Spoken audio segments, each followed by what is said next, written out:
This is the third in a series of lectures on vegetable varieties and their culture. Today we're going to talk about greenhouse plants and perennial vegetables and fruits. There are a number of very important vegetables which the rest of the continent treat as important field crops,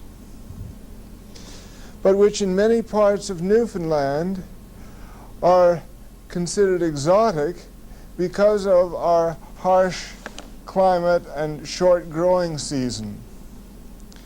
These would include corn, tomatoes, peppers, squash, and cucumber. If you feel that your area is warm enough, try growing them outside in your garden.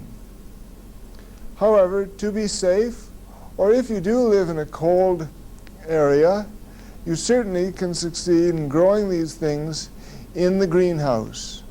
Logie Bay is about the coldest region of St. John's, and I succeed with all of these. First, a brief word about greenhouses. My first greenhouse was an ugly but functional structure, 30 feet by 15, and it cost me about $50 and a little bit of hard work. If you have a source of longers, you can probably put one together for even less. You will have to accept the fact that it'll be necessary to recover your greenhouse every year because the 4 or 6 mil plastic is likely to tear off in the big storms in the spring. My second greenhouse, a metal frame fiberglass greenhouse, is 96 by 27 feet, and it cost me $4,500. This is complete with foundations, fans, electrical connection, and everything. However, it didn't include the cost of labor, which myself and one girl did most of, and we put it up in the course of about 2 months during the summer. I recommend this kind of a greenhouse to any serious gardener. You can buy them 24-foot widths, 27 or 30-foot widths, and any lengths in multiples of 4 feet, 24 feet, 30, 36, 40 feet, etc. If you're interested in this kind of a greenhouse, write me and I'll send the information on to the manufacturer in Ontario. This fiberglass greenhouse has been an enormous pleasure for me in the last year or so. I can go out in early March and start digging in the garden. I can start planting seeds on the 7th of March, and by the 27th of March, just last weekend, I can be transplanting these seedlings out into the main growing beds of the greenhouse. In other words, I can extend my growing season from about 3 months to about 8 months in a greenhouse which is not heated at all. This coming summer, I'm going to be experimenting with a variety of different greenhouse structures. And next year, I will be able to report in more detail as to what you could use for a cheap and simple greenhouse. Now, some people heat their greenhouse throughout the winter, but this is very expensive, and I do not recommend it. I don't heat my greenhouse, but, as I say, on the 7th of March, I was planting seeds. What more can you ask? On the 20th of March, I had broccoli, turnips, lettuce, leeks, onions, beets, all sprouted and growing vigorously. Now, the slight warmth which is required to get these seedlings sprouted is provided by subsoil heat, because I've got all these plants planted out in a hotbed in the greenhouse. This is a bed about 20 feet by 6 feet by about 4 feet deep, and with 2 pickup loads of horse manure dumped in about a month previously, and 6 inches of soil on top of that, it provides all the heat I need to get these seedlings going right early in the season. By May, I should be harvesting my first crop of cold weather vegetables. Spinach, lettuce, summer turnips, beets, broccoli, cauliflower. All of these I'll be able to harvest by about the end of May to early June. I can't tell you how nice it is to be able to harvest fresh vegetables this early in the season. Another pleasure of growing early in the season is that you can grow your vegetables without having to worry about insect pests getting in and eating them all up.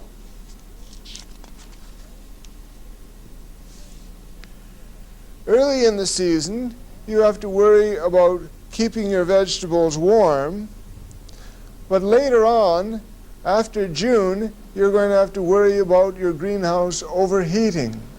So when you design your greenhouse, you've got to keep in mind that during the summer it's going to overheat, and you've got to take this into account and put either natural ventilation or fan ventilation to keep the greenhouse cooled. A good rule to follow is that if it's too hot for you in shirt sleeves, it's too hot for your plants. Now, when I get my early spring crop out of the greenhouse, then the beds are ready to start planting out my tender crops. I plant corn and cucumber, squash, tomatoes, and peppers. And I put them in the ground in the main part of the greenhouse about mid-June. That's when the soil in the main part of the greenhouse is sufficiently warmed up. But I've been bringing them along all this time in the hotbed. Now, these tender plants will grow very well in the greenhouse through the end of September, in maybe halfway through October. And then maybe if you have a series of very cold, clear nights, you might have a frost, and these tender plants will probably be killed back. When you take out this, what will be by then a jungle of tropical growth, when you take this out in October and clear the greenhouse, then you can transplant from your garden such hardy plants as oak leaf lettuce, chicory, endive. You can transplant these into the greenhouse and be eating salads right up through Christmas time. During the winter, I use my greenhouse as a storage place for root crop vegetables. Carrots, beets, turnips, potatoes, they all keep beautifully buried in trenches in the greenhouse. And even in the worst of weather, I can go out and pick these perfectly fresh vegetables. Now let's start looking at the individual greenhouse plants. Tomatoes and peppers are closely related plants, and they are treated similarly. I usually start my tomatoes and peppers in flats inside around mid-April. When the seedlings are an inch or two high, I transplant them into individual pots. And then I place them in hotbeds in the greenhouse. You must remember that because they're tropical plants, peppers and tomatoes will not grow unless the soil temperature is about 65 degrees Fahrenheit or higher. Last year I transplanted some of my tomatoes out into the main part of the greenhouse about mid-May. Now, they didn't get killed back by any frosts, but for a month they didn't grow at all. They turned blue, if you can believe it. They turned a bright purplish blue, and they just sat there at exactly the same size as they were for a full month. And when the soil temperature had finally warmed up, then they started to grow enormously rapidly. Last year, in an unheated greenhouse beds, my tomatoes began to grow rapidly around the 20th of June. Tomatoes are not really a very good plant for planting outside in Newfoundland. In most places, the high prevailing winds, the usual cool temperatures of the winds blowing off the sea, and the short season between the last frost in the spring and the first frost in the fall make tomatoes an unsuitable garden plant in Newfoundland. However, if you have any kind of a plastic enclosure, you can very successfully raise an abundant crop of tomatoes. The first thing you've got to do is to start your tomatoes quite early in the spring. You should start your tomatoes in flats in a sunny window anywhere from the end of April on through May. Then, when the chances of frost within your little greenhouse are ended, you can plant them out right in the soil in your greenhouse. Now, in order to grow a good crop of tomatoes inside, it's best to have some kind of method of staking your tomatoes. Growing your tomatoes on strings or on stakes, and you can grow many more tomatoes in a given area than if you let them just crawl over the surface of the ground. Also, by staking the tomatoes up on strings, you avoid the problem of the tomatoes lying on the ground where they're subject to attack by slugs. All right, these plants are planted somewhere about 15 to 18 inches apart, and I've started to train them up these strings. Now, you can see that these plants have started to flower. This being the 10th of July now, I've still got about 3 more months before I can expect to experience a frost inside this greenhouse. And in that 3-month period, these tomatoes should have climbed up about 7 or 8 feet, and they should yield 10 or 15 pounds of tomatoes for each plant. Now, one of the most important things when you're growing tomatoes, attaching them on strings, is you have to keep them from getting bushy. At the axil of each of the leaves, a little branch grows out. These are axial shoots which come out at the axis of the main stem and the leaf. Now, if you allow these to develop, this plant will grow into a great big plant about 4 or 5 feet in diameter and spread all over the ground. So what tomato growers have discovered is that if you keep these axial shoots pinched back, you can train your tomato to form one long shoot which you can wind up the string.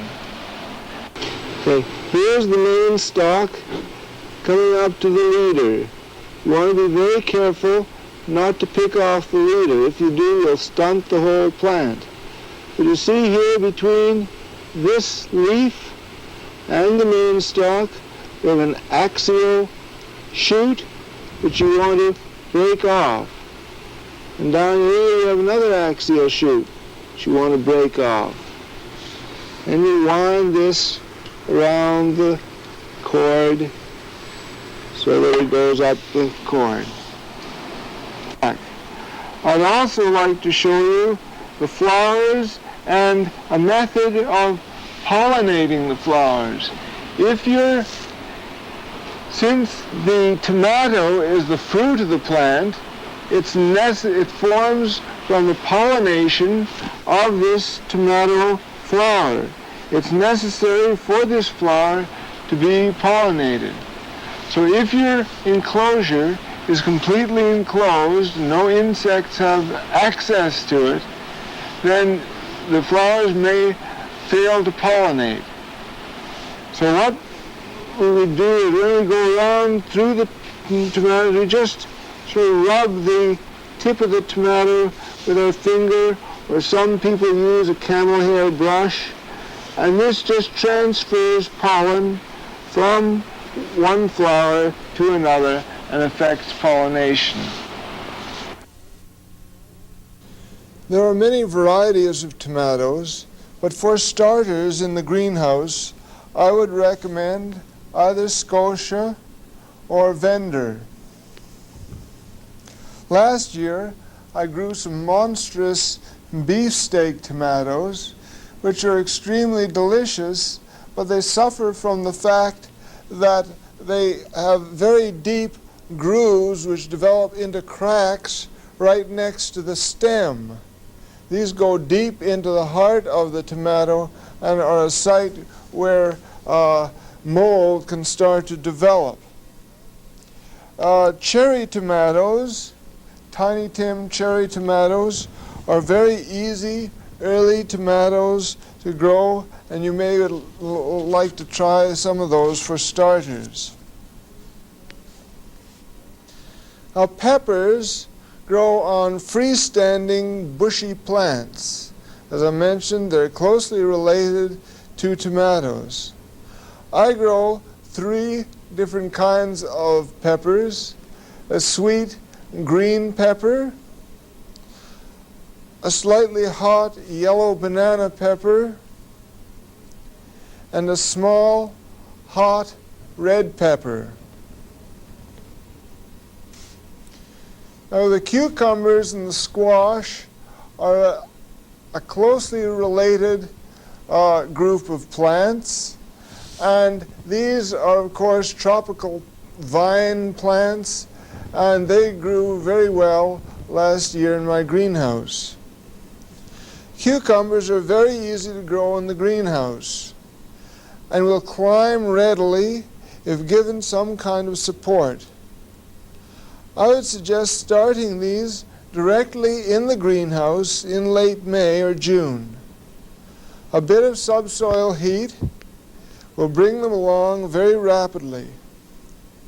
Watch out for these fellows. In 6 to 8 weeks, a couple of tiny seeds can take over an entire end of a greenhouse.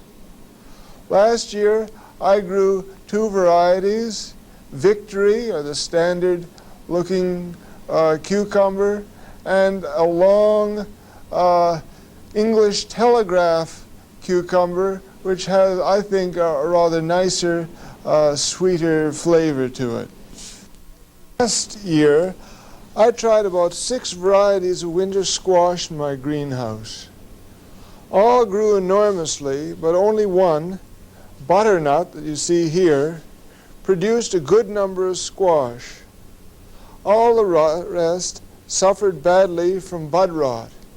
This is a disease of the bud, which is a fungus disease and prevents the fruit from forming. You can see this is an enormous plant here. What I'm doing is collecting 2 flowers. This is one plant, and it extends for about 20 feet.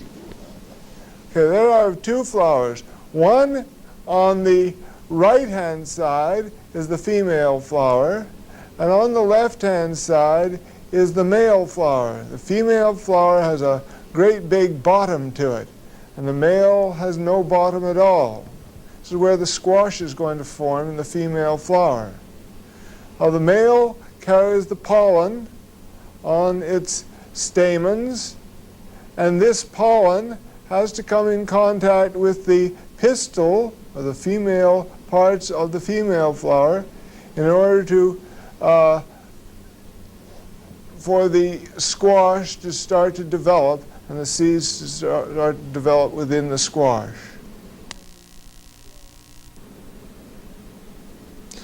Last year, fully 1/4 of my greenhouse was planted to sweet corn.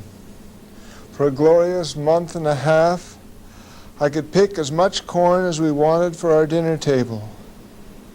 Many of the corn plants grew more than 12 feet high, so give them lots of headroom. You're also going to have to be careful to dust the pollen from the male parts of the plant at the top of the stalk onto the silks, or the female parts, where the corn cobs are going to form. Otherwise, there will be an incomplete formation of kernels.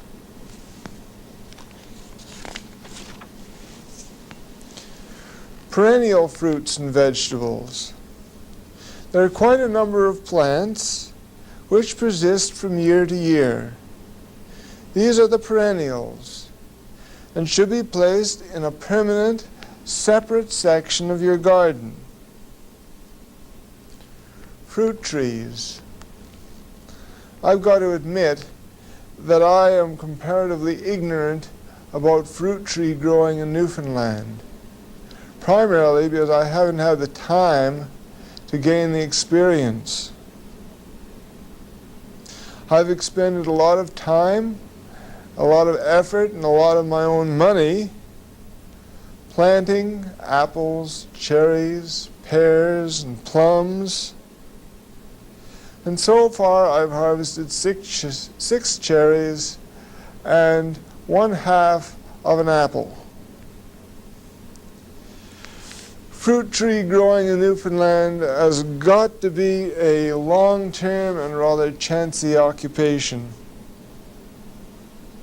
However, in conversations with a number of older people, older Newfoundlanders, I am told that greengage and damson plums do very well.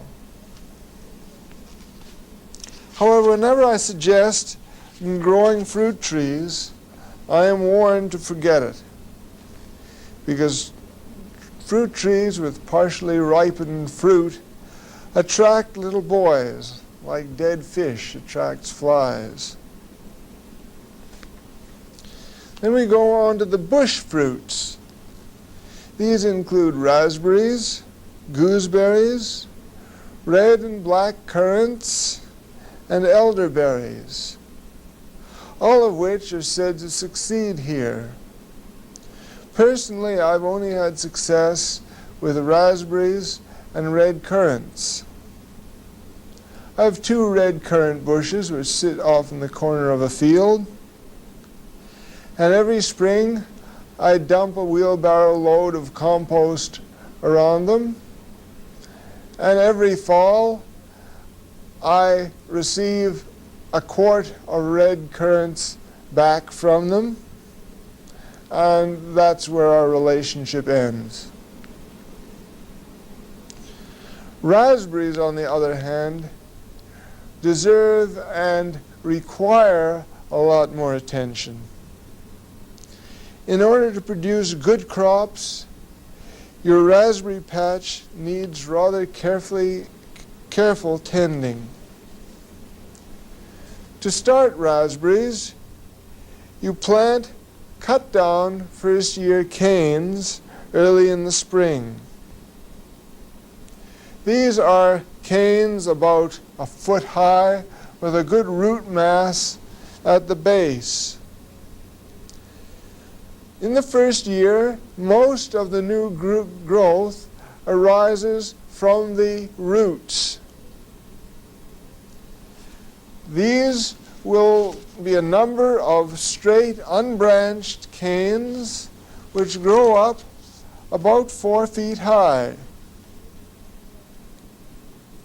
These canes should be given some support against the wind because they'll blow over quite easily in the high gales which we experience.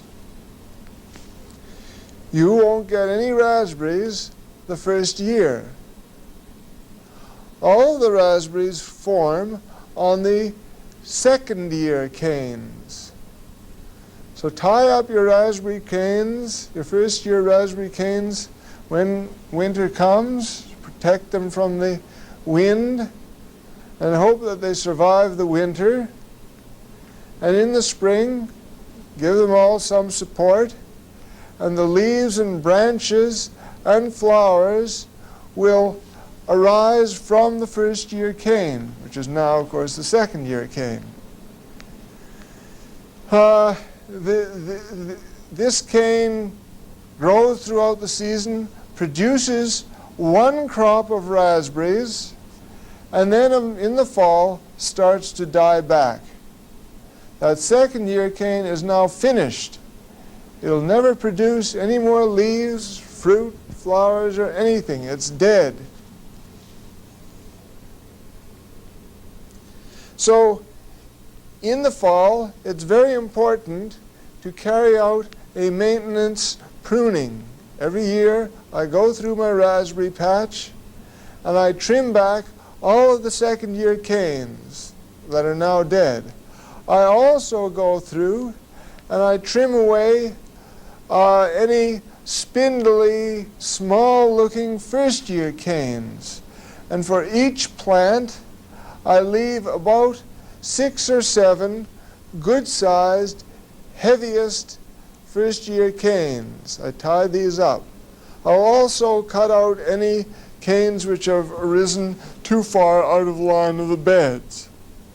And so the cycle continues year by year. You've got to be prepared to cut back old canes and spindly first-year canes every fall. Raspberries prefer a slightly acid soil, so don't over-lime the soil. In the fall, cover the base of the plants with a fairly good layer of leaves or straw to give it some protection against the frost. Strawberries are one of the easiest and most delicious fruits that you can grow in Newfoundland. Once you start a strawberry bed, it's easy to keep going year after year. Strawberries like a moderately acid soil, so lime very lightly. In the first year, you set out plants in the bed that you decided to contain your strawberries. Set them out about every foot, a foot apart down the row. And prick back the strawberry flowers as they develop, because you don't want to let the first year plants develop fruit, because you want them to get a well-developed root system and grow vegetatively the first year. If you do this, your second and third year crops will be much larger. Also, the mother plants that you set down will send out runners. These are long string-like things with young plants which start to grow at the ends of them. Clip these back, or pretty soon you'll be overrun with young strawberry plants. In the fall, give your plants a bit of a mulch. It's a good idea to mulch strawberries throughout the year because the bed will soon become overrun with weeds if you don't. And in the following spring, the strawberry plants will start to grow vigorously again, and you should harvest a good crop of strawberries. Allow the runners to grow, at least some of the runners to grow, and root daughter plants around the mother plant. This will provide your succeeding generations of plants. The 2-year-old plant will go through another winter, and in the 3rd year it will produce another good crop of strawberries. In the 4th year it may produce a few strawberries, but it's starting to get senile, it's starting to get old age. You can tell if an individual strawberry plant is getting old by digging down around its stem, and if it's got a long woody stem to it, that is the sign of an old senile plant. You want the leaves and the roots coming off very close to each other. That's the sign of a young plant. If after about the 3rd year, you should dig up your strawberries and replace them with younger plants. Strawberries are particularly nice to grow because they freeze extremely well. What I do is I pick nice fresh strawberries and I put them on cookie sheets, all separated out on cookie sheets, and I put them in the deep freeze them solid, and collect them together and put them in a bag, and they stay in absolutely perfect condition. They're much better than the frozen strawberries you buy in the store. Rhubarb is another perennial plant. We call it a fruit, but it isn't really a fruit. It's actually more of a vegetable, because we don't eat the seed part of the plant. We eat the stem of the leaves. Rhubarb grows extremely well in Newfoundland. It requires lots of organic matter dug in around the roots, as you can see being done here. And that plant which I put down will grew in the first season into an absolutely enormous plant, about 4 feet high. The individual rhubarb stems were 2 feet long and about 2 inches in diameter. At the base, each stem was a meal in itself. The following spring, you top dress this plant with a wheelbarrow load of manure, and keep doing this, and the plant will produce well for 2 or 3 years.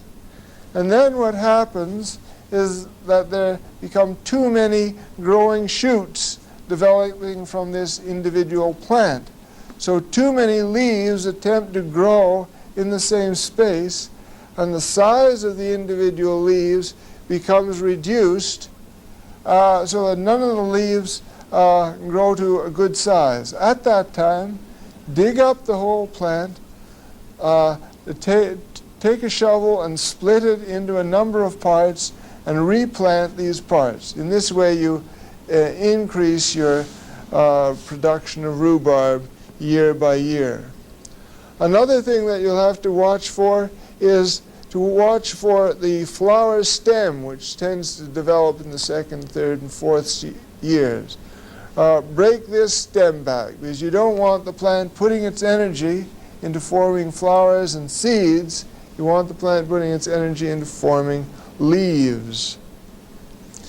Other perennial plants would include asparagus. I've had no luck with asparagus, but that I wasn't careful enough. I believe asparagus will do well if you give it half a chance. Chives are extremely easy plant to grow in Newfoundland and will continue year by year. You can put it in your flower bed. Very early in the spring, you'll now have nice oniony chives for your salad or for your potatoes. So that's all I want to say about perennial plants, and I'll be going on to soil development next time. Since the film you've just seen was completed, a year has passed, and we've had a chance to try a number of new tomato varieties.